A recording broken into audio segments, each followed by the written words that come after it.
आयच्या पुण्याईने पत्र्याच्या पाठीवर पाट्या फुटायच्या.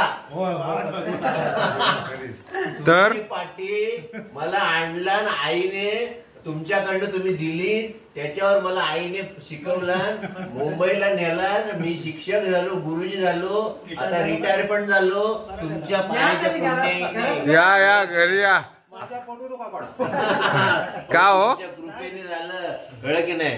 तिथे मी काल तिकडे गेलो होतो विलासकडे, आणि तिकडे म्हटलं रामदादा कोण आहे, तुमचा पुतण्याच काम करतो ना तिथे की. हा मग त्याने मी म्हटलं रामदादा कुठे आहे. थांबा थांबा 1 मिनिट थांब. या ना जरा खाली या ना. अहो या हो जरा खाली या लवकर या. हो हा माझा मुलगा. एक मुलगी तिकडे आहे मुंबईला, हा घरून कम्प्युटर वरून शिकवतो. ही माझी मिसेस. आई माझी वयस्कर झाली, तिला तर चालता फिरता येत नाही, कळलं की नाही. ती आई मुंबईला आहे.